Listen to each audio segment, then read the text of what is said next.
தமிழ்நாட்டுல எல்லாமே சேஞ்ச் ஆயிடுச்சு. உங்க நகையையும் சேஞ்ச் பண்ணுங்க. உங்க பழைய நகைக்கு கிராமுக்கு 150 ரூபாய் கூடுதலா வாங்கி புது நகை எடுத்துக்கோங்க. அதே கம்மி சேதாரம் தான் உங்க லலிதால மட்டும்தான். ஆச்சி மசாலா. எந்த சமையலும் ருசி தேடும் ரகசியம் 20 ரூபாய்.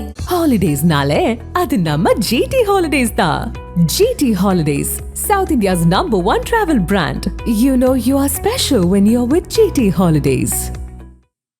மகாராஷ்டிர மாநிலம் புனேவில் 59 வயதான ராதேஷ்யாம் மிஸ்ரா என்ற சாமியார் ஒருவர் நவீன் குருகுலம் என்ற பெயரில் ஆசிரமம் ஒன்றை நடத்தி வருகிறார். இவர் தன்னை கடவுள் என்று பிரபலப்படுத்திக் கொண்டதால் பல பக்தர்கள் இவரை தேடி ஆசிரமத்திற்கு வந்து சென்றுள்ளனர். ஒரு கட்டத்தில் தன்னை பார்க்க வருபவர்களிடம் தனக்கு அமானுஷ சக்தி இருப்பதாகவும் இதன் மூலமாக பணப்பிரச்சனை, குடும்ப பிரச்சனை மற்றும் நோய் உள்ளிட்டவற்றை தீர்த்து வைப்பதாகவும் கூறி கலராக ரீல் விட்டிருக்கிறார். கடவுள் என்ற ஒற்றை சொல்லாலும் அதீத ஆன்மீகத்தாலும் ராதேஷ்யாம் கூறியவற்றை அப்படியே நம்பிய பக்தர்களின் மூலம் பெரிய அளவில் பணம் சம்பாதிக்கவும் தொடங்கி இருக்கிறார். அந்த வகையில் 2010ஆம் ஆண்டு ஹரியானாவை சேர்ந்த குடும்பம் ஒன்று ராதேஷ்யாமின் மாயாஜால உருட்டுக்களை உண்மை என்று நம்பி நவீன் குருகுலத்திற்கு வந்துள்ளது. அப்போது அவர்களின் பிரச்சனைகளை தீர்த்து வைப்பதாக கூறிய சாமியார் அந்த குடும்பத்தில் உள்ள இளம்பெண் ஒருவரை தனது ஆசிரமத்தில் சேர்த்து கொண்டார். பின்னர் அந்த பெண்ணை கடவுள் என்ற பெயரில் தனது ஆன்மீக உரையாடலால் வசியம் செய்திருக்கிறார். ஒரு கட்டத்தில் வலுக்கட்டாயமாகவே அத்துமீறலிலும் ஈடுபட்டு தவறாக நடந்து கொண்டுள்ளதாக கூறப்படுகிறது. பின்னர் அதனை வீடியோவாக எடுத்து வைத்து மிரட்டியும் வந்திருக்கிறார் அந்த போலி சாமியார்.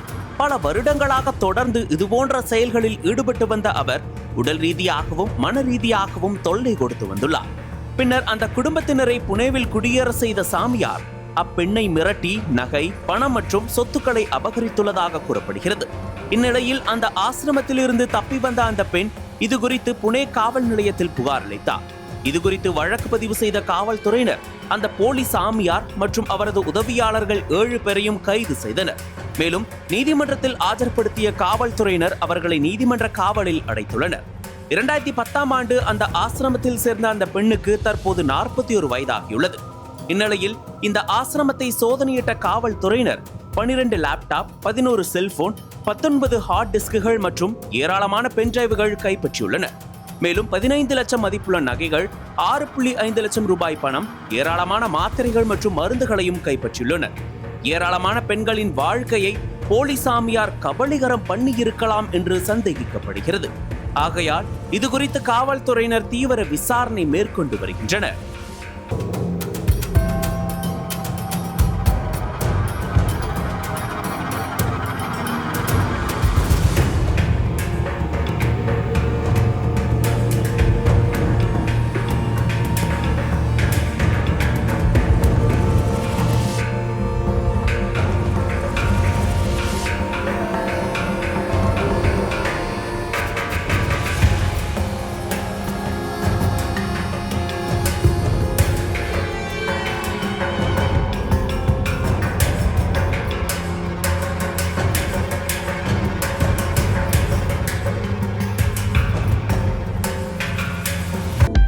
அனல் பறக்கும் செய்திகளை அப்டேட் செய்து கொள்ள நக்கீரன் களத்தை இப்பவே சப்ஸ்கிரைப் பண்ணுங்க.